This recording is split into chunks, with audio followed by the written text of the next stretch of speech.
Good afternoon. Welcome to this talk. My name is Mark Fussell. I'm a program manager that works on the Azure Service Fabric team. Hi, I'm Vipul Modi. I'm one of the engineering managers on the Service Fabric team. And so today we're going to talk to you about how you can build scalable, resilient services using the program model APIs. At the end of this talk, we'll encourage you to download an SDK that we shipped this week and use that SDK, and you'll see at the end of this talk you'll be able to build yourself the same scalable applications we'll show with plenty of demos here today. I'm going to touch a little bit on the benefits of why we built Service Fabric as a platform. We're going to spend the vast majority of our time looking about how we build those applications and those services inside Visual Studio and show you code. And we show you the various programming models we have. And at the end, we're going to take those applications and we're going to show how you can simply scale them all out. If any of you attended Gopal Kakivaya's talk yesterday, he gave a great rundown of why we built a platform for building services that we run at Microsoft. Here in Azure, we've always been focused on building a platform itself. You know, when we first released Azure, we focused a lot on building this concept of worker roles and web roles, because we realized that building on raw VMs is just hard. You know, you can't just build on raw VMs. You know, if a machine fails, what was running on it? How do I fail it all over? How do I recover my service? So as you build services, you need a platform to take that hard work away from you. And we at Microsoft have been doing exactly the same transition for a number of years. We've taken a lot of box products that we built before, SQL Azure, System Center, Link, or Skype for Business, and we've been hosting them as services in the cloud. And we realized when we did that, we had to build a new platform. And we're thrilled to be able to say that after many, many years of development, we've actually kind of get this platform into your hands. Think of this as the next generation of PaaS as a platform that we're giving you, that we use to build and run our own services on. And there's reasons why we had to do this. And the most important thing that came across as we built these services, we realized we had to break down these applications into the concept of microservices, pieces of code that were independently deployable, versionable, scalable, had unique names, and were addressable. And let's talk you through the reasons why. First and foremost, when you build and run a service, scale is unpredictable. You might start off with 3 machines, you might go to 30 machines, you might go to 300 machines. You don't want to be able to re-architect your app constantly because of the scale demands, whether they scale up or scale down. Secondly, there was this concept of agility. We spent years sort of as an engineering team building a big box product, and we shipped that every few years, and all the engineers were focused on that. And as you run a service, we had to become much more agile. In fact, it had a fundamental change inside the engineering teams at Microsoft. The SQL Azure teams, for example, changed from focusing on box product features for a DevOps style where they run a service now. And that meant they had to have agility. Individual teams had to ship and deploy individual pieces at different times. So, for example, when you're SQL Azure, there's a team that builds the database microservice, there's a team that builds the protocol gateway service, there's a team that builds the backup and restore microservice. And each one of them had to build a ship in their own schedule at their own time frame. They couldn't wait for each other. So there's a lot more agility in getting their things rolled out, new functionality, fixing bugs, and each one of those had to be coordinated across a set of machines, and you had to be able to do the versioning, the deployment, and the upgrade of all of those. Next, of course, came resilience. It was important to be able to have, when you're running a scale set of machines, when you're running hundreds of machines, when a single machine fails, you can't just simply go, what was on that machine? How do I recover the state on that machine? How do I redeploy the services running inside that machine? You have to be able to deal with automatic failover. You have to be able to do self-healing of the service itself. So you want to be able to say, look, a machine failed. I just want you, Service Fabric, the underlying platform, to take care of making sure that those services get redistributed against the remaining set of machines that run there. Then, of course, came cost. If you look at cloud services today, if you want to spin up 5 worker roles, you have to spin up typically 10 VMs and place them across there. And we've often been asked, why can't I just run all these different worker roles on the same smaller number of VMs? Well, this is exactly what Service Fabric does. We break things down into microservices, and we can deploy hundreds of microservices onto a small set of VMs. We can start off with 3, we can go to 30, and go to 300. So we can packly dense those, and it helped us reduce costs. When you start to run these services at scale, cost becomes a very important factor. So all of this drove us to build a platform. We use this internally with all our services. The bits that we gave out yesterday are exactly the same bits that we run inside our data centers. In fact, we just cut the 4.0 release, what we shipped a few days ago. The actual 4.0 release is still being rolled out inside our first-party services internally, so you've even got it before some of our teams have deployed. And we're sort of thrilled to be able to say that when you take this and deploy it on your machines, you have the same code that we use inside our services. And even more so, our objective is that we're taking this platform, and not only will you be able to take those applications that you build against this SDK and run them in a service that we run inside Azure, but also we're putting the same platform directly inside Windows Server 2016. And what that means is that you'll be able to build those applications. You can run them inside Azure with no code changes. You can set up a cluster of machines on Windows Server, and you can host them inside your private clouds. You can host them anywhere where Windows Server 2016 is running. And of course, beyond that, we're also looking at how we port the whole platform over to Linux and host that on a OS of your choice. So now you'll be able to say to choose the OS of your choice, and you'll be able to choose a location of your choice. And of course, the whole platform is designed that you can either build against the APIs that we provide, or you can bring your own runtimes about how you deploy that as well. So it's incredibly flexible, and we're very excited to be able to say this is the way that we think about how you should build scalable, resilient applications. So let me get just a few concepts in place, because understanding a few of these concepts helps you really appreciate and understand the demos that we're going to run through. At its core, we talk about a cluster. And what this does is we take a set of machines, physical machines or VMs, and we stitch them together to form a cluster of machines. And this cluster can be scalable from 3 machines to 30 machines to 300 machines. It's kind of infinitely scalable. You can scale it up, you can scale it down. It consists of machines of different sizes. But it's important because you can think of this as a collection as a whole. What happens then is that you come along and you define and build an application that consists of microservices, pieces of code that you can decompose into your applications. So you think very much about design in terms of componentization of your application. What happens then, this application, which is sort of a logical collection of these services, you can build many of them, and you simply say to Service Fabric, deploy this application into the cluster, and containing microservices distribute across the set of cluster of machines in the most efficient way. We understand the resources of the actual microservice that it uses. We understand the resources of the machines. We do the most efficient placement around all of that. Of course, what can happen typically is you deploy these microservices across a set of machines, and of course, we're all about resilience and failure. And it's, it's a thing to have in a distributed system. There are machines that will die. That's the inevitability of having commoditization of hardware. We want to be able to have cheap commoditization of hardware where you want to know that if failures are not going to bring down your service. Well, if that's the case, we simply go, we understand exactly what was running there. We knew exactly the microservices that were there, and we simply look how we redistribute them around the remaining set of machines inside the cluster, and as far as you're concerned, all of this transparent failover makes sure that you have constant high availability and resilience in your service. This is how we build large-scale, mission-critical services that we run on, like SQL Azure databases, DocumentDB, event hubs, Intune. This is a critical part of how we make sure that there's a full resilience inside a cluster of machines. And of course, this cluster as well can span multiple data centers or multiple regions, so you can provide resilience beyond the bounds of just a single region itself. And in fact, if you take one of the services that we run, which is the back end of Cortana, they spread that across 3 different Bing data centers where they run this. So given that a little bit of a background about the concepts, let's talk about what you can actually build. What we do is we split applications into typically 2 types. We talk about stateless services, and we talk about stateful services. Stateless ones are something that you're probably almost exactly familiar with today. They're the concept of things like cloud services today, worker roles, ASP.NET applications. All the state gets externalized to some store, like whether that's Azure storage or SQL databases. And typically, when that piece of code starts up, it pulls the data from the store and does its computation on it. And if that particular service goes down and gets instantiated somewhere else, it reloads up all its data. But one of the great innovations, in fact, an enormous innovation that we were forced to build was this concept of stateful services. And stateful services have 2 huge benefits. One is that they reduce latency.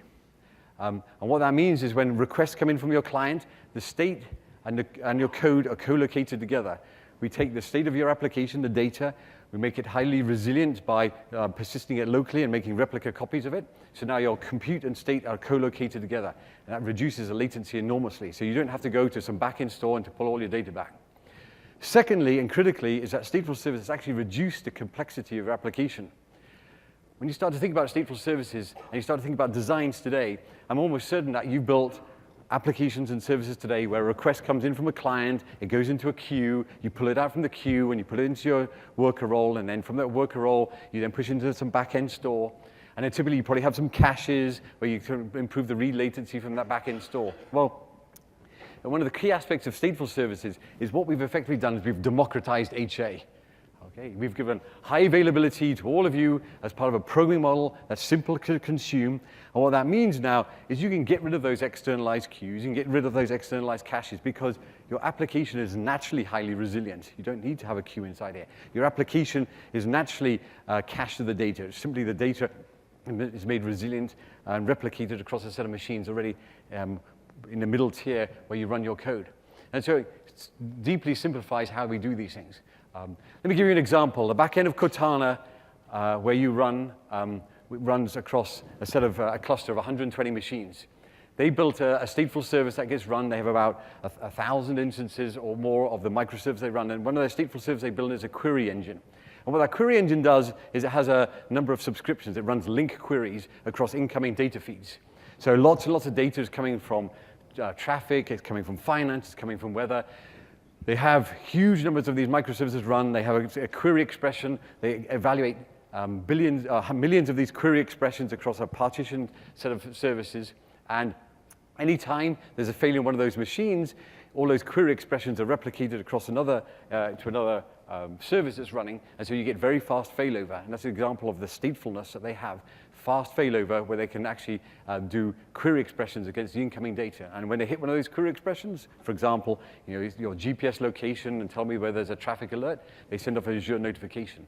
If they were to build that as a stateless service, pulling all that data in and running all those rules, and when there's an event of the failure, the failover and loading up all those subscriptions would give you a very slow experience for you to be able to have a fast responsive time in terms of making sure you have notifications about what happens. And finally, we provide this runtime that allows you to build stateless and stateful services, but of course we can completely embrace any other runtime that you want to deploy in terms of what we call a microservice, whether you use some Node.js or whether you use an arbitrary XE, we'll deploy that, we'll make it fully resilient. If you want 10 copies of it running and one of the machines failed, we'll make sure that that always gets running somewhere. So you can bring your own runtimes, combine that with our runtime. And typically what we find is that many applications consist of some stateful, some stateless services, and different runtimes, and all of this gets composed together and managed as a single entity across Service Fabric. So how is it you're going to build some of these things? So effectively, we have two programming model APIs. We have one that we call reliable actors, and then one that we call reliable services. And both of them take advantage of the full platform capabilities. And using either programming model API, you can build microservices and be able to compose your applications from those. And typically, we find that many applications we have composed from both programming models in terms of how they design this. And whichever you choose, you have the advantage of the full platform underneath it all. So what I'm going to do is I'm going to hand over to Vipul, and he's going to talk us through what are some of the advantages of what he means by actor. Yeah. So, hi everyone. So the Reliable Actor API basically allows you to harness the full power of Service Fabric by using very simple programming model. It's a virtual actor-based programming model. It's suitable for like IoT or games where you can actually divide your state as well as logic into very small independent units, and they can all run in parallel. The runtime provides you basically automatic state management, and as well as it provides a very simple turn-based concurrency. What it means that you don't have to write complicated synchronization logic. You do not have to write complicated code to save your state to some backend database and make it reliable. The platform takes care of that for you. So now let's go ahead and look at building a reliable actor. We'll start with the stateless reliable actor, and then we will go and make the state more reliable. So I'm going to switch over to Visual Studio. So you'll notice in the SDK, we have done a full integration with Visual Studio. So when you create a new project, you'll see the templates, which are basically you can create services using Actor, or you can create services using the Reliable Services programming model. So here, I have already created a project using this template, which is the stateless Actor service. In this case, my actor is so there are three things that you need to do in order to build a reliable actor. First, you define the interface. So actors are just like objects. So you define an interface. In this case, I'm defining a counter actor interface. It obviously has a set method in order to set the count and a get method to get the count. And a more appropriate set method, which is a compare and exchange method, right? So that's the first thing that you do. The second thing is that we have to go and implement this counter. So you go ahead and implement the counter. So in this case, I'm implementing the counter. The value is stored in a member variable. So you derive from an actor, and then you implement your actor interface. And the compare exchange is doing a normal compare exchange. Look at this code.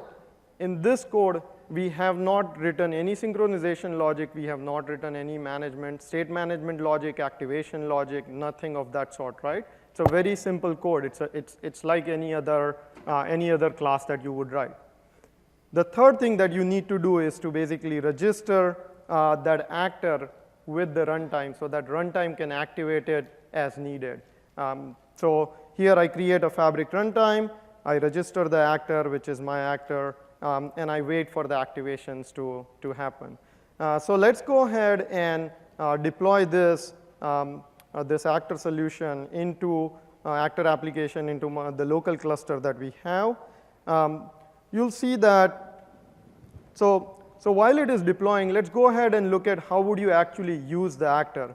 So in order to use the actor, you connect to it through what we call an actor proxy. So actor proxy provides location transparency. It allows you to identify the actor using the actor ID. And you can identify the actor either through a string identifier, or you can use a long, or you can use a GUID. So you say, I want to connect to a counter actor, in this case, counter 1, and you create a proxy to it. So now the actor proxy will provide you location transparency. It will connect to the right actor. It will dispatch your method. If, let's say, that actor were to fail and the runtime were to reinstantiate it somewhere else, it will transparently reconnect and your calls will go through. You would not have to handle any failover logic whatsoever. So in this case, what I'm doing is that I just get the counter value, current counter value, and then I increment the counter value by adding 1 to it, right? Now let's see what is deployed in the cluster. So this is my local cluster. It's running on this laptop. It's running 5 nodes on this laptop. And it's running exactly the same code as it would run in the data center. There is no difference. This is one of the big difference with respect to the previous cloud services iteration and this, whereas in the previous cloud services, there was an emulator. Here, there is no emulator. It is exactly the same code. So if your code runs on your machine, you know that, yes, it will actually run in the production environment as well, right? So I have 5-node cluster. Let's see. So the application is deployed. This is a counter application. And it contains 1 counter service. So here is the application. This is the service. It has 1 partition, right? And that partition is running on node 4, right? So let's go ahead and look at on node 4 what is running. So on node 4, you can see that we have our counter exe running on node 4, and it has 1 instance placed in that node. So now I'm going to go back and run the client.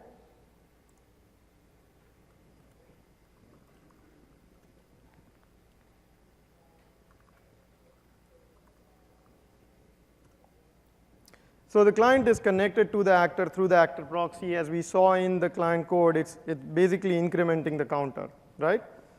So now I'm going to put this to refresh. So you'll see what happens. The counter is actually on node 4. So I'm going to go ahead and restart this code on node 4.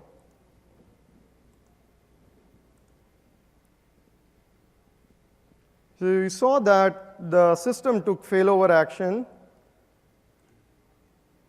The actor proxy transparently reconnected the client to another instantiation of that actor.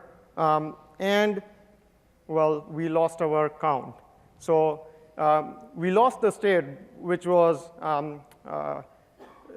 expected because we were storing the state in a member variable, right? So we made the code reliable, but we didn't make the state reliable. So let's go ahead and look at how can we make the state more reliable, right? So I'm going to stop the client. So that's exactly an example of what we're talking about from a stateless service. Okay, I've had failure, I had to recover, and I recovered my state from either from the beginning because I started the computation or because I pulled it from some externalized store. Right. So I'll go back to our counter actor implementation. So in order to make this a stateful, reliable actor, you need to define the state. You can define any state that is serializable. So in this case, I've defined a counter state which contains a value for the counter. Now, rather than deriving from the actor of actor, you will derive from actor of T state. So in this case, it's counter state. Right? Now that we have derived it from a stateful actor, we do not need to store the member variable. So we'll comment this out. Now I need to get this value from a base state property. This property is the reliable state. So when an actor is instantiated, we hydrate this property with the last consistent value. If you make changes to this property, when your method returns, it automatically gets saved. So this is the automatic state management that I was talking about. So let me go ahead and modify all of this code. Shouldn't take long. And so what you'll see in the beauty of all of this is now the state's contained as a stateful service. And when we'll do the failover again, you'll see a completely different experience. Right. So again, as you saw that I did not write any synchronization logic here. The turn-based concurrency is provided by the runtime is taking care of the synchronization for me. So whenever any of these methods are in progress, it is guaranteed that no other method is being called. So you can make changes to your state just like as you would in a normal .NET class without worrying about concurrency. And so in the set method, when we set the value of the state, once the method returns, the state will be replicated to n replicas and quorum committed. So let's go ahead, deploy this solution again. Notice the fast deployment times here. You see it's seconds to deploy your service now, as opposed to cloud services today. It's just a few seconds and up and running, and your service is deployed. One of the great benefits as well we have with this platform. Actually, I wanted to do one more thing, so I'm going to redeploy it again. Great. Redeploy all the time. I mean, so I wanted to put a breakpoint here and show that we have already integrated the debugging capabilities in the platform as well. So while I deploy, the bits actually go on to those local cluster. The process gets activated, and then the Visual Studio connects to that and attaches that and gives you the complete debugging experience. So I'll go back and go to the client. It'll hit that breakpoint. See that fast deployment time?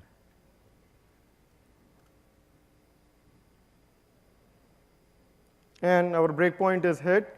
So the client is saying that I want to set a value of 1, and the previous value was 0, which was true because we just activated this actor. So I'm going to press F5 again. We know that the client actually does this in a loop, so it will come back and it will say, hey, why don't you set the value to 2? The previous value was 1. So I'm going to remove the breakpoint, let this go, detach the debugger. And as you can see, the client is going, it's incrementing the value. So let's go back to the Service Fabric Explorer and see what got deployed. So I'm going to refresh this. So this time, you'll notice that I have one partition, but I actually have 3 replicas. I have a primary and then 2 secondaries. So as the state changes are done on a primary, they get replicated onto those secondaries, right? And that's exactly how we make a resilient stateful service. Yes, we have copies of your state replicated around. When you kill machines, we know exactly where they are. You never lose any of your data. We build SQL Azure databases is built exactly like this, yes? Copies of databases, machine fails, we just fail over to the other copy. Okay, so you know what I'm going to do next. So I'm going to actually restart this primary. Notice what happens in this area as the failover happens, as well as to the client. So you can see a replica went down. Immediately another replica was selected as a primary. And then you can see here that we did not lose our state. We started from the same state, right? You can That clap. surely is a round of applause.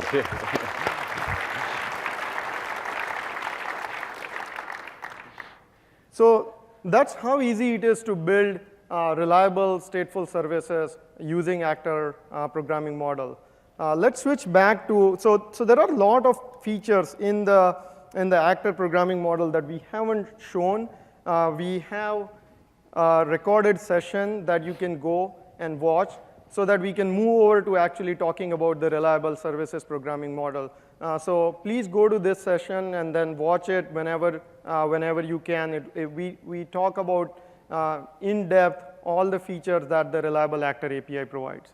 So back to you, Mark. Okay, so let's talk a little bit about what you saw, and we'll build on another concept here about how we package, deploy, and instantiate these applications.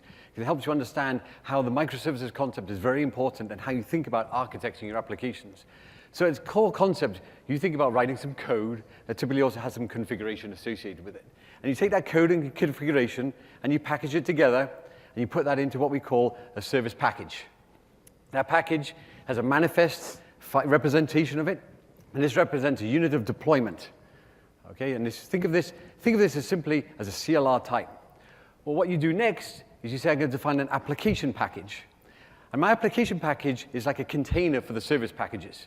It defines a boundary of versioning, defines boundaries of isolation, defines boundaries of lifetime of it. And in itself, then you can take and you can put the service packages inside here. I can define a service package for a service I've had here called the counter service type. And I can come along and define another service package here, and this might be a web application, and this will be called the counter web application type. So I've got two types of services deployed inside my application package, which provides a logical boundary around them all and gives the units of lifetime versioning and isolation. And that thing itself is defined as a type. So what do I do next? What I do now is I've defined these types. I upload them into Service Fabric. We have inside there a service that's called the image store, where we define all these, hold on to all these package types. And what you can do now is you come along and you take these package types, and you're going to create instances of them. So remember, what's straightforward. A service type is like a CLR type, and an application package is a container for multiple of those service types. And now, just as you think in terms of an object orientation mechanism, we create instances of these things. So I can create an instance of an application type, and inside that instance of that application type, we create instances of the service types that it contains. So I go to my cluster, and here at this point in time, I say I'm going to create an instance, and every application instance has a name associated with it. So in this case, it may have a name, say, fabric/counter application. And then when I say to Service Fabric, I want you to deploy the contained service type and create instances of those, and each one of those instances of those microservices have a unique name associated with them. For example, here I've deployed one of the counter service types, and the other one is the counter web application type. We create instances of those that are associated with that particular application package instance. So as a result, you can have, in the same way you think about types inside CLR, I can create hundreds of instances of a particular application type. They all have a particular versioning. I can upgrade and downgrade any particular one of those, and you have the set of instances that are associated with that type. So this is how we think about defining a microservice, packaging it, and deploying it, and then creating instances of it all. So we're now going to look at the next programming model API, and we're going to get Vipul to go and dive into the benefits of how we think about reliable services. So we looked at the actor APIs. It was pretty simple to build stateful and stateless services. Now, if you need more control and more flexibility, you want to use reliable services API, you also can build a very powerful stateless and stateful application. So for example, let's say if you are using an existing ASP.NET app, you can host it as a stateless application inside Service Fabric using reliable services API. You can also build powerful stateful applications using reliable collection, which we will talk in a bit.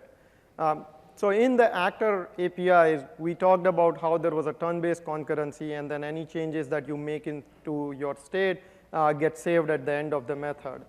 Well, for the reliable collection API, reliable services API, using the reliable collection API will give you more control in terms of managing the concurrency as well as the granularity of your update. So you can actually have multiple simultaneous updates happening to independent keys at the same time, and you can achieve a high throughput applications.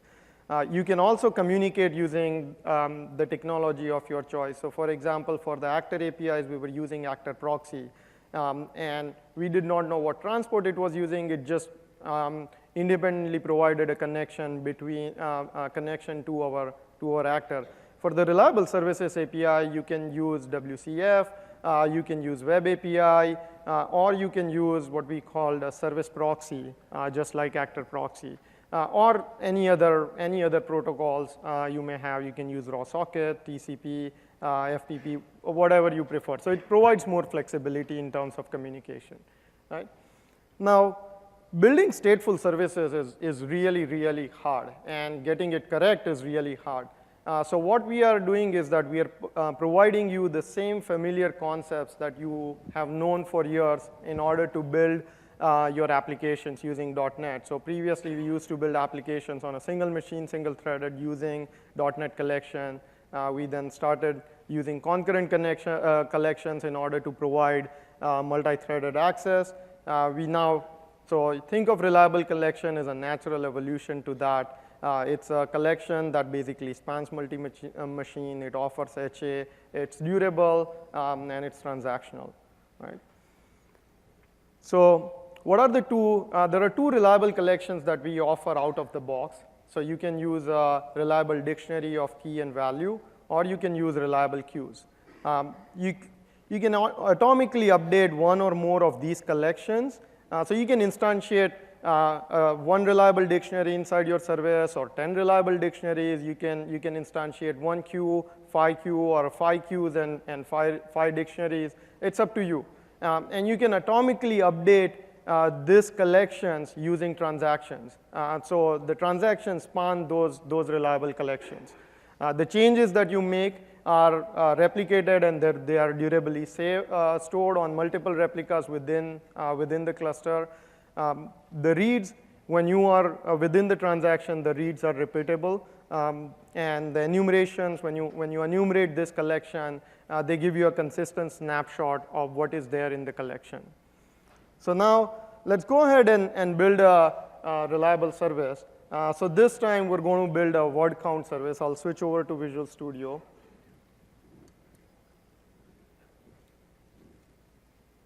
So I want to build a simple word count service, which you can add words to it. As the words are added, it's counting the occurrences of those words, and it is also counting the total number of words that it has seen so far. And this getCountAsync method basically returns what is the total count of the words that have been processed. You'll notice here I'm using WCF.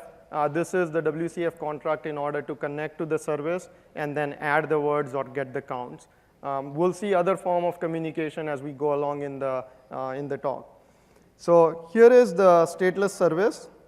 I derived the stateless service from my word count stateless service from a stateless service. I implement the word count service interface. Here, this is a stateless service, so I naturally want multiple threaded access, so I'm going to use concurrent collections, right? So I'm using a concurrent queue in order to, as an input queue, so as the words arrive, I'll put the words into the queue. So if you look at the add word implementation, you'll see that as the words arrive, they're just enqueued into the queue, right? Then I have a dictionary that basically keeps the count of those words. And then I have another dictionary that basically contains the total number of words processed through a key, which is total word process key. I could have used actually just a member variable here. I'm using this to show how you would map that when we build the stateful services. So there are two things that happen when a service is instantiated by Service Fabric. First, we go ahead and ask the service, hey, give me your communication listener. And that communication listener has very simple open, close, and abort method, and the open returns a string. This is the address on which your service is listening. So when your client asks you, hey, I want to resolve this service, you saw that the services had names. And so when the client asks, hey, I want to resolve this service, this is the address that we provide to that client. So in this case, I'm using WCF communication listener. This is one of the type that we provide as part of the Reliable Services API. So there is nothing here that's extra. You just do new WCF communication listener, give your contract, and say this is the class that implements it. The second thing that happens is that once the service is ready, a run async method is called. Think of this as the current run method in your worker role, right? So this is where you're doing most of your processing. So in this run method, you'll notice the cancellation token here. So this cancellation token is valid as long as this instance of the code is the one that is, in the stateful case, is primary, or in the stateless case, is the actual instance that is handling the request. Let's say due to a load balancing movement, this instance gets moved to a different node within the cluster. This cancellation token will be canceled by the runtime, and then you can react accordingly to say, hey, if the cancellation token is canceled, I'm going to stop doing the processing because another instance will get started on a different node, and the run async method of that instance will get called. Okay? So I'm doing a simple dequeue here. So I say as long as the items are available in the queue, I'll dequeue, and then I'll count the word in the dictionary, and then I'll update the total number of words processed. Right? So let's go ahead and deploy this service in the same cluster. So while the deployment is happening, let's look at how do we use this service, or how do we connect to it. In case of Actor, we connected using Actor proxy. In this case, I've written a client.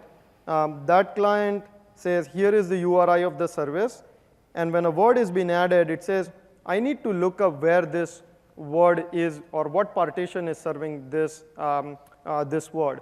We'll talk about partitioning in a moment. Right now, the service is single partition, as we were seeing even in the Actor case, as well as in this case. The service is single partition. And we create what we call a service partition client. This represents a logical connection to my service, correct? And in this case, you know that we are using WCF. So your word count service partition client is deriving from a service partition client of WCF.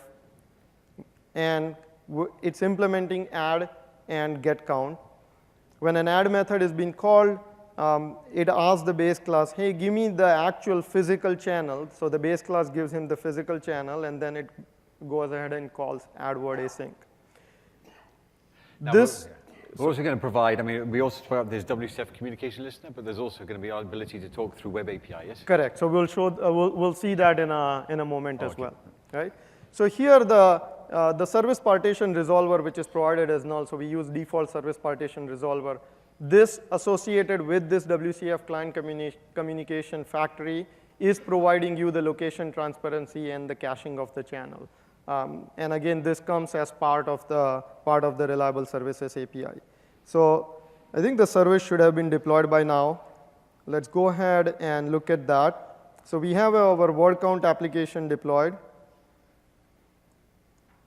We have both stateless and stateful. We'll look at the stateful in a bit. So this is the stateless word count service. It has obviously a single partition and one instance that is running on node 1. Okay? So let's go ahead and fire up the client to it.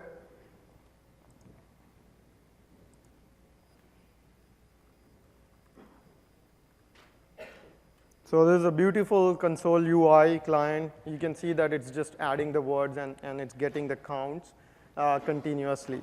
So now let's go back, and I'm going to go ahead and restart the replica on restart the code package on node 2. So here is a word count application, stateless service package. This is the code, right?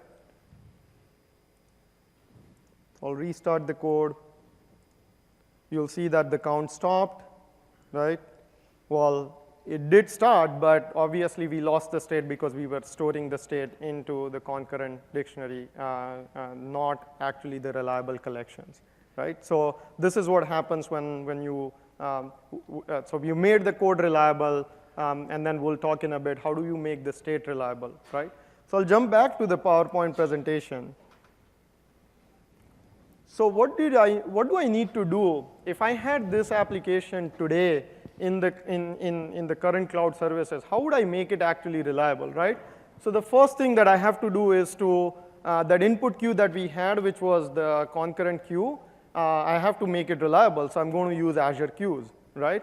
And then in order to, I have to store the dictionary into the counts that I'm doing for the words into the Azure table or some other NoSQL table, right?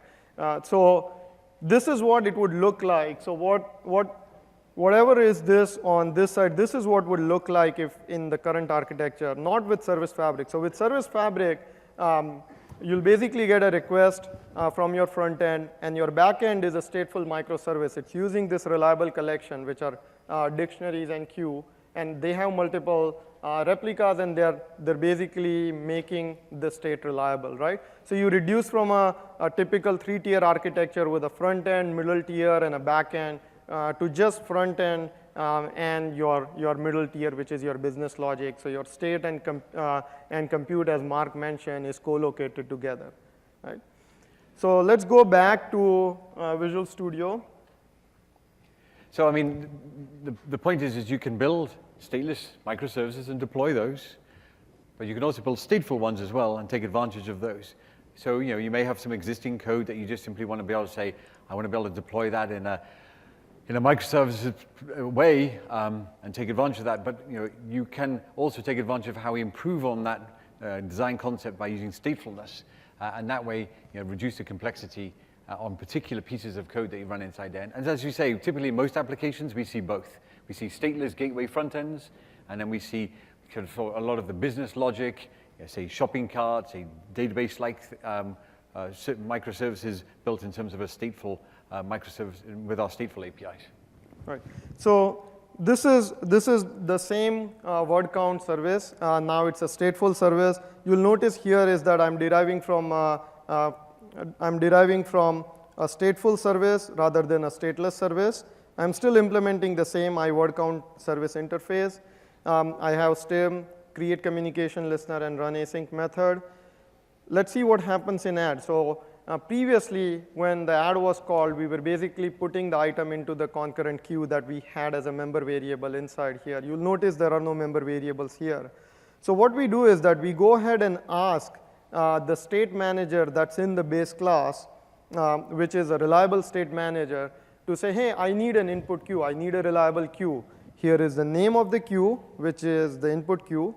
And the name can be a string, or it can be a URI. And you can have multiple ones of those. You just ask the state manager, hey, I want to get a reliable collection. So in this case, I'm getting a reliable queue. Once I get the reliable queue, I can enqueue an item into it and commit the transaction. So once the transaction is committed, this item is reliably present in the cluster. It's replicated to n set of replicas within the cluster. And then, again, for the communication listener, I'm using WCF. For the run async method, I have an input queue. I have a word count dictionary and a stats dictionary, same as previously. But instead of a member variable and a concurrent dictionary, I am asking the state manager to give me reliable dictionary and a reliable queue, right? So this is the difference. This is how you would get hold of your reliable collections that you want to use within your service. Again, until the cancellation is requested, I'm basically getting the items from the input queue. And if there is an input queue item, I'm adding the item into the dictionary, counting it. If there was already an existing item, I'm increasing the count. And then I'm saying that the total number of words processed, update that as well, commit the transaction. Now, this is important. All of these three updates that I'm doing, I'm dequeuing an item, I'm modifying another collection, another dictionary, then modifying another dictionary. All of these are atomic, which means that if my process were to fail somewhere here, the item that was dequeued using this method is actually not dequeued until the transaction is committed. So this is the guarantee that we provide, that you can modify multiple collections atomically and update them atomically. That's a super important thing. Think about it. If you write code today and it fails, how you have to do all of the recovery and the failures inside that. And here we're providing transactional guarantees around updates on those dictionaries to make sure that until that commit happens, we'll provide full consistency on the transaction. We'll roll it all back to where it was. Okay, so I'm going to then fire up the client, connect to the stateful service. You'll see the words are being added and they are being counted. Let's go ahead and go to our application. So here is a stateful word count service, right? It has one partition, and just like for the stateful actor, it has 3 replicas, a primary and a secondary. Primary is on node 3. I'll put this into refresh. We'll go ahead and restart the primary on node 3. Let me move this down.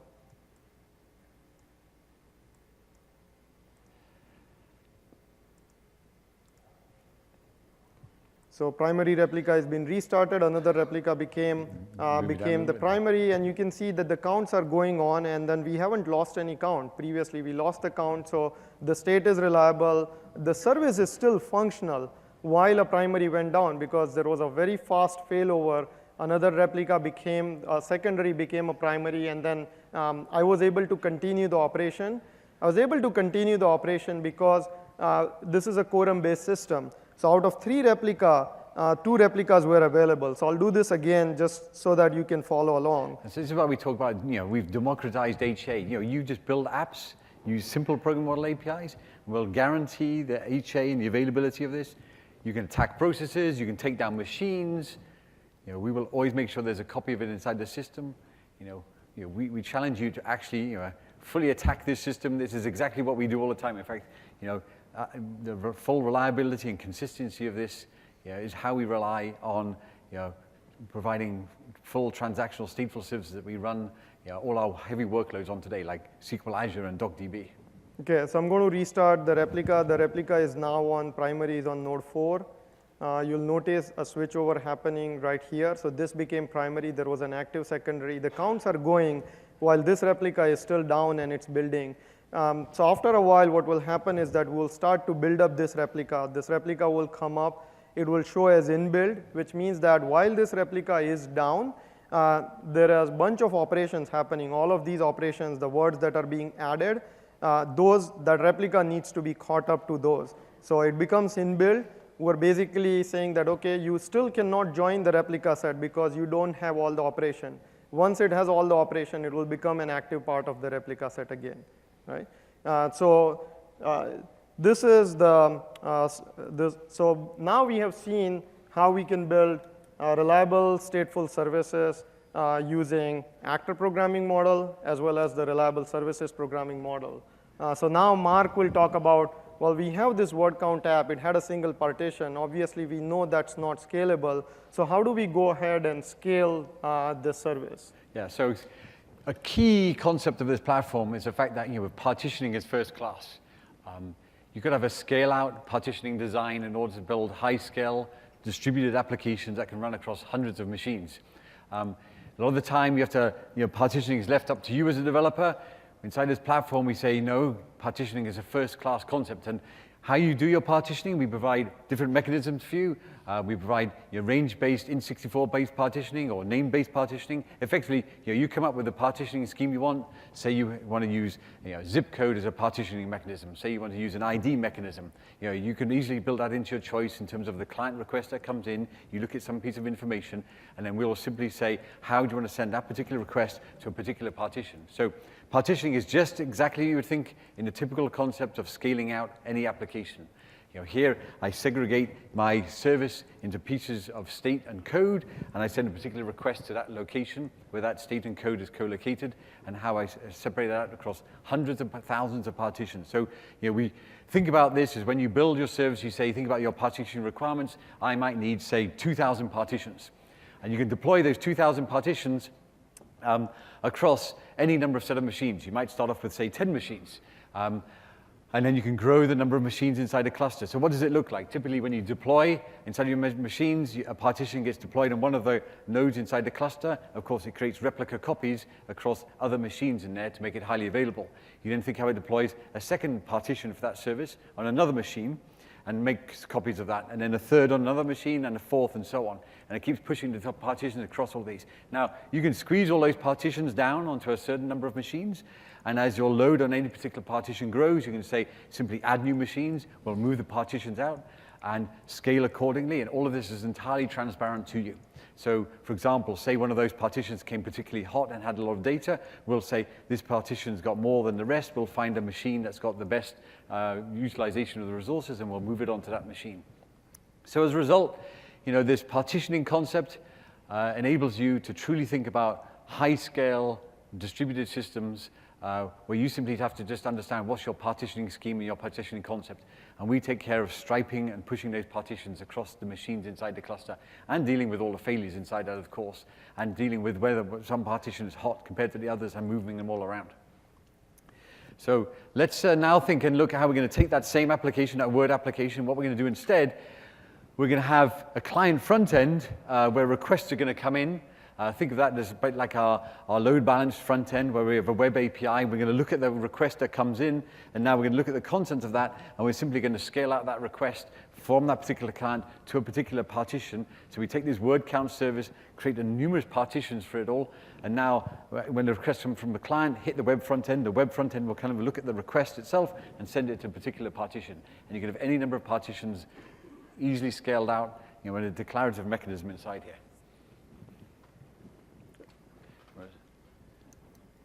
Okay, so let's switch back again to Visual Studio.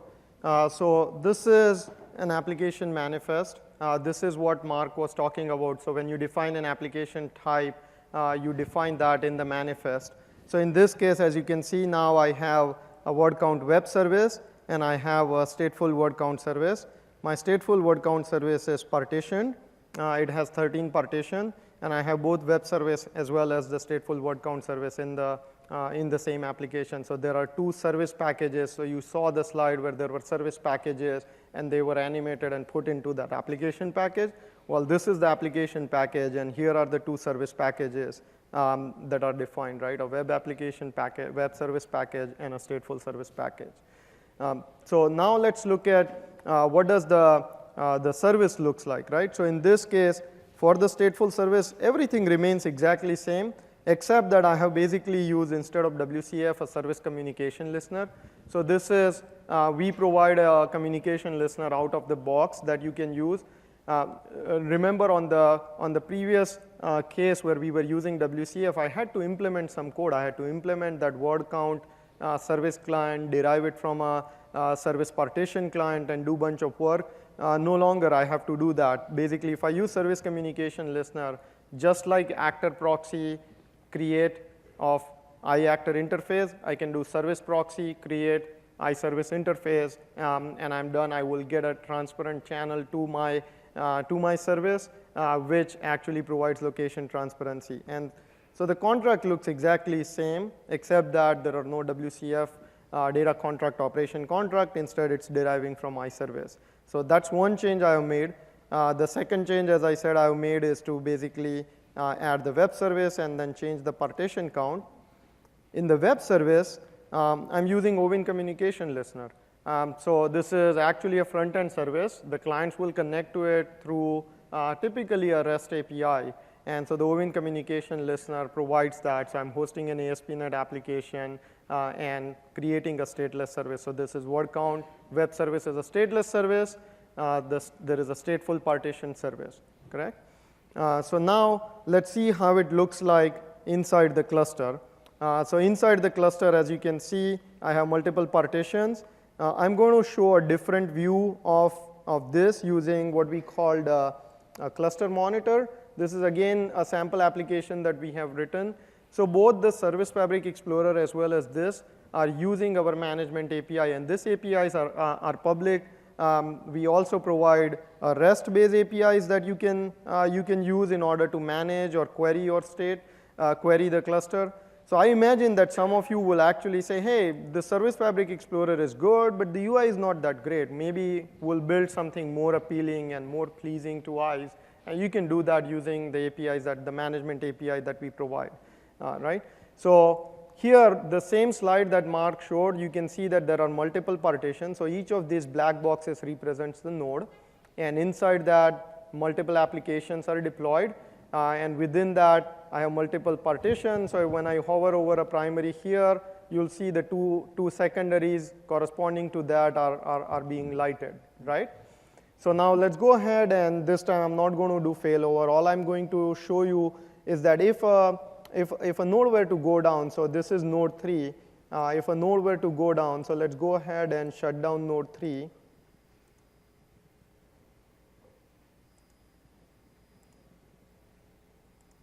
You'll notice that we take failover action, and all of these primaries that are located here, they will switch, and they'll switch to a different node, as well as all of the active secondaries that are marked as down. So now that partitions that were here, the primaries that were here are still available. This is the same failover in a different visualization, right? So I'll go ahead and re-enable the node. So this is the self-healing aspect that we have. Think about this. This is exactly how SQL Azure runs. They have hundreds of thousands of databases. A machine dies. There was 100 databases on that particular machine. We know exactly what was running there. We fail them all over to another machine. As far as the client is concerned, it's completely transparent. We do an automatic failover to a secondary copy, allocate that and elect that to become a primary. The client connects to that, and there's no loss of service. The machine may come back up again. We'll say that's available as part of the cluster again, and then start to place new primaries and new secondaries on top of this. So as far as you're concerned, machines go, machines arrive, and this transparent moving of these microservices around them all is completely transparent to you and deals with this sort of self-healing system.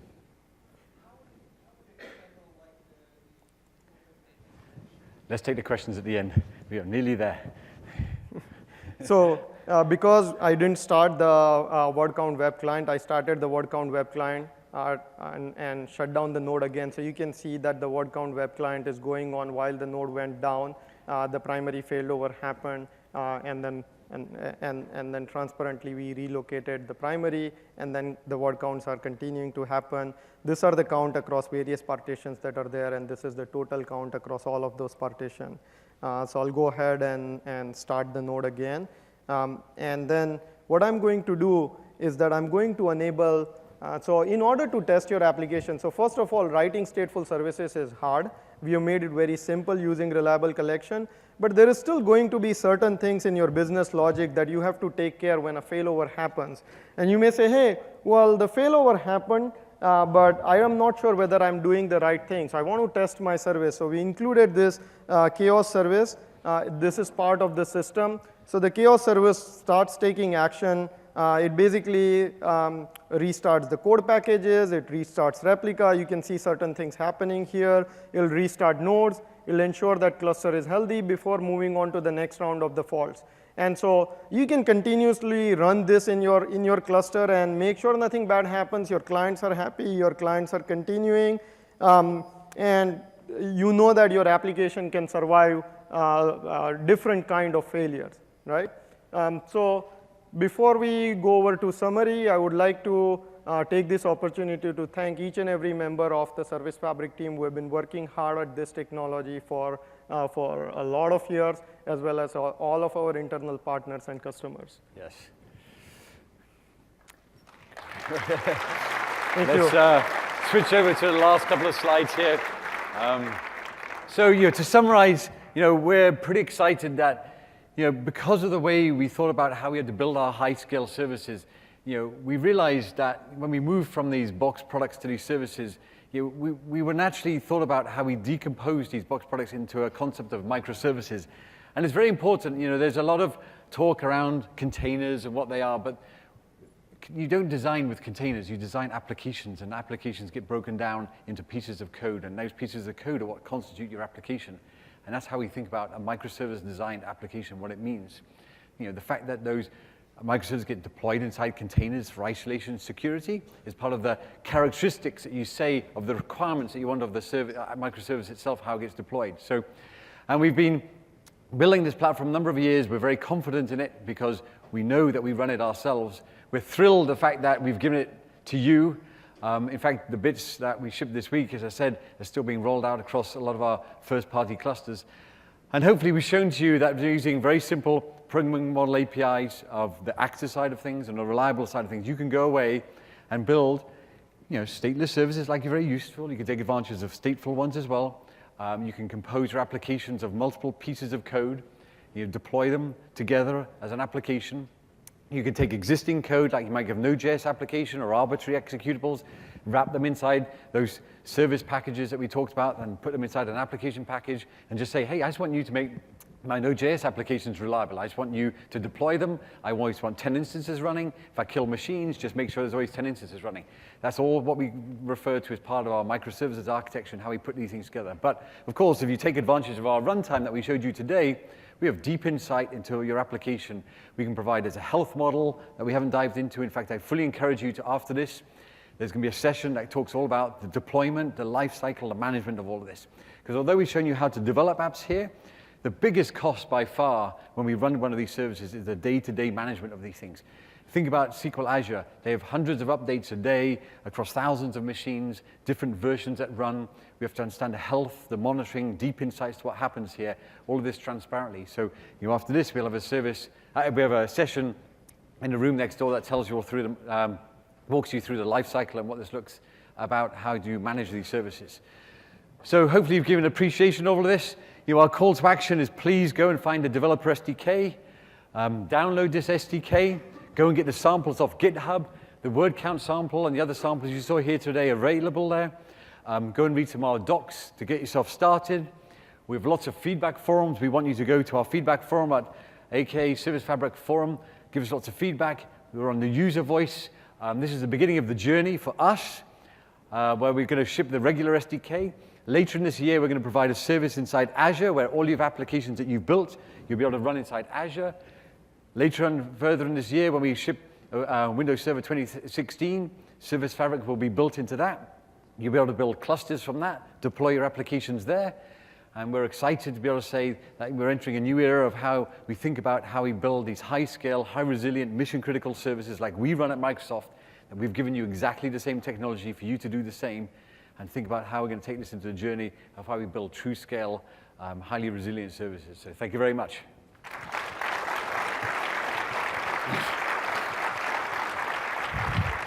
I think we have some time for some questions, so please come to the microphones or if you don't, come up to the stage. Or come up and ask on the stage. And we would love to hear questions at the microphones first if you want to go to those. Yes, is the microphone on? Can we turn the microphone on, please?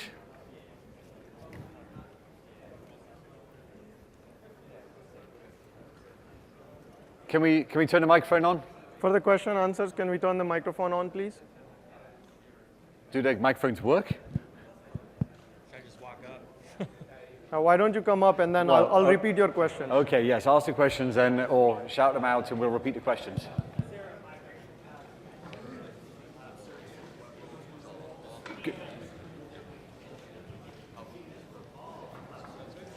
Okay, so good question. The question is what's the migration path from existing cloud services going towards this, and will we be continuing to invest in cloud services we have today? The answer to that is cloud services will continue, and we'll have that for many, many years as a programming model inside there. We'll provide migration guidance and moving forward to this.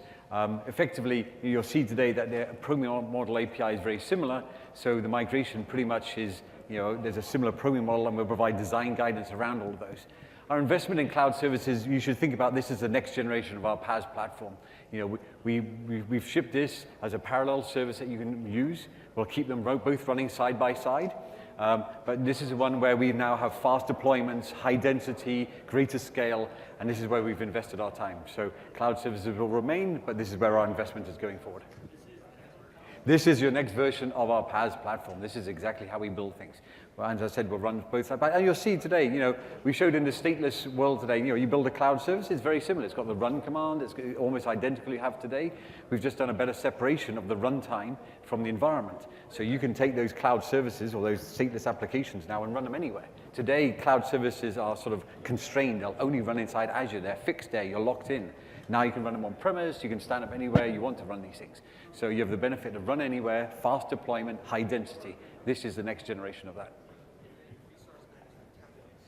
So next question is how does it fit with Resource Manager? You'll see that we'll stand up a service later this year that has a Resource Manager definition of.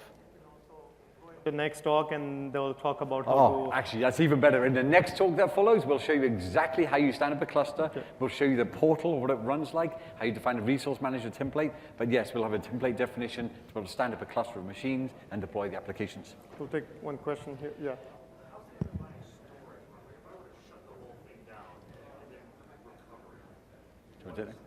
Yeah, so you can actually, Just repeat the question. so it's basically durably Repeat saved. the question.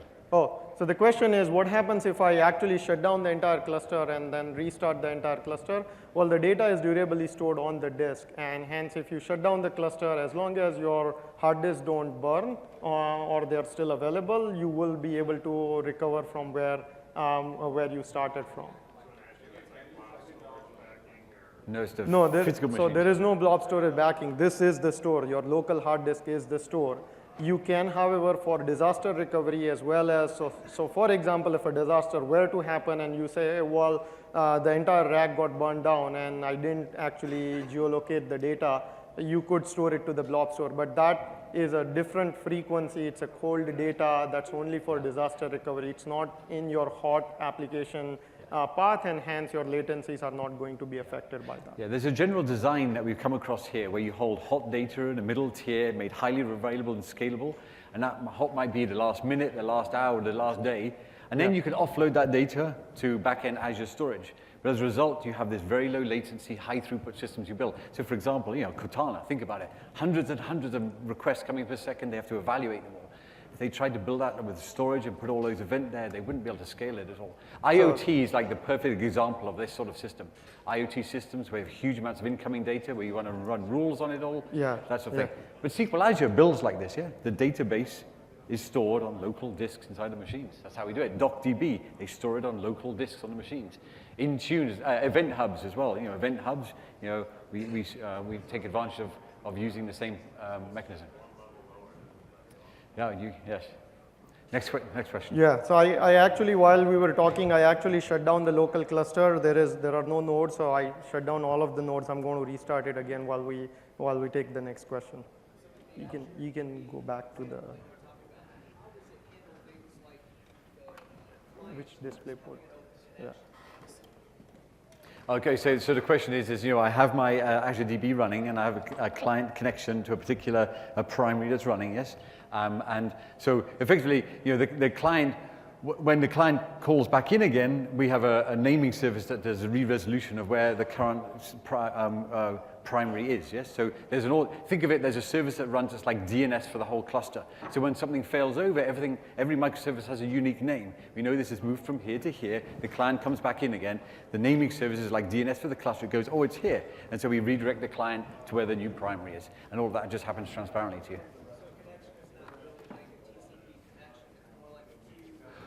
Well, once you've established to a primary, it is a TCP connection. It's directly, yes? But if you lose that, it'll reestablish a connection again, yes? But then how it does that is it goes in and asks Service Fabric, where is the new primary? And we tell it where it is, and then it just reconnects to the new machine again. And that's what you saw wrapped up in the Programming Model API, is that Service Partition Resolver, that automatic re-resolution, rediscovery for you in terms of where things are. So things move around the whole time, things fail, things die. It doesn't matter, we'll just find it for you. Well, we provide out-of-the-box communication protocols both on Web API and WCF. If you want to build your own one based on TCP, sockets, FTP, you don't care. You can just implement a small piece of iCommunication listener and plug in your own one. So we don't really go much into the communication. We provide an out-of-the-box communication experience to talk to your microservice. But if you want to build your own way of talking to it, go ahead, it's free. Most of our benefit is the fact of dealing with failover, discovery, lifecycle management, and resilience and composition of a service into smaller pieces of code. Yes? Yeah, the transaction model makes sense. Makes me wonder, what's the conflict model and how soon will I run into performance issues when I make too big transactions, too much in it? Do you want to take this question on? This is about transactions across the dictionary. Yeah, so the locks that we take are timeout based, and so if you have a big thing inside your transaction, the other guy is going to time out and say, hey, I cannot acquire the lock for this particular key. and they're key-based. So if they are not conflicting, both of them will go in parallel. And the transactions that you asked a different other question, which is what happens if I have a large set of items inside the transaction? What happens is that as you are making the changes, those are actually getting replicated at that point in time. So we're not waiting for the commit. We're assuming that most of the commits will successful, and hence we can actually replicate while you are doing it. And so as a result, we don't accumulate a large big chunk and then replicate in the end. It's actually replicating, and so you're not accumulating that.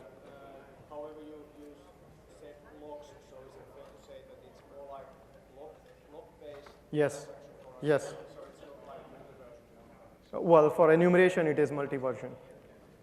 So it is both. For the enumeration, it is multi-version snapshot isolation. Yeah. Yeah, because if you only have repeatable reads, you'll get phantom reads in the when you do the enumeration. And in order to avoid that, we have multi-version for the enumeration. Yes, on our docs online. On our if you look docs. at, yes, if you look at our docs online. Yes, let's take the next question. We've probably got time for a couple more. No, it was all running on this machine. Yeah. And in fact, if you notice, I wasn't even connected anywhere on the wireless. And so you can actually, so in a production, that particular node will be one node on one machine. But you can actually configure to run multiple nodes within the same machine. In fact, in our test, we run hundreds of nodes, not only on same machine, but within the same process. And so we're able to do a lot of failovers and actually do white box testing to be able to figure out. So the code is exactly the same. There is no difference in terms of whether it is running on a single box with 10 nodes or whether it's running inside the Azure with one node and one in one box. For those who saw Mark Razanovich's demo yesterday, where it was voting app, we actually had hundreds of machines there running in the background. He didn't show the hundreds of machines, but we had hundreds of machines piling hundreds of votes into a set of services that we were running to show the big scale that he just deployed it on. And he just partitioned out the application across as many machines as your choice.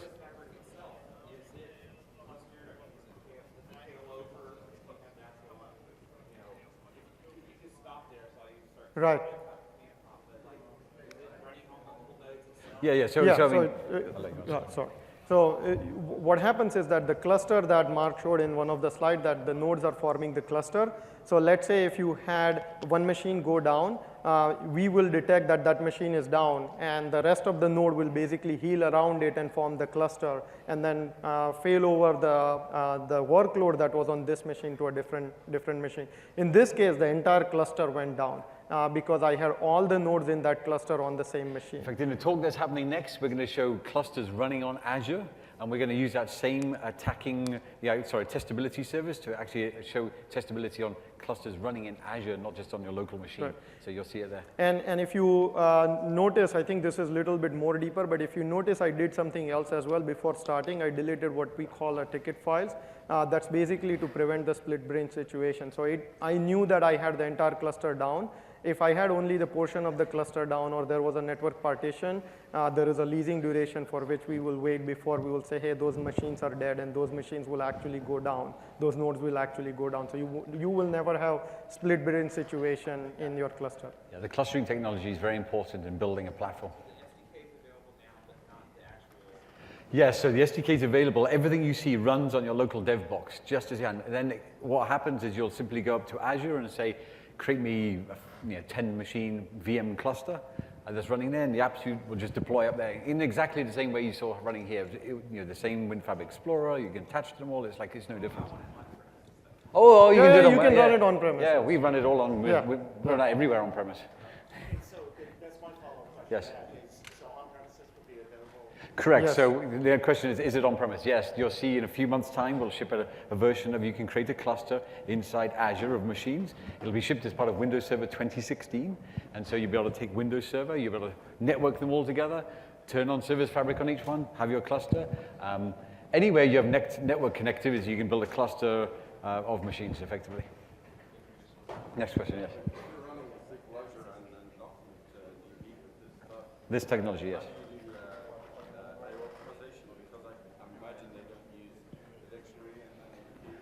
Yeah, so there are multiple layers of the APIs. We talked. Okay. Okay, so why don't we go out and take the question? Okay.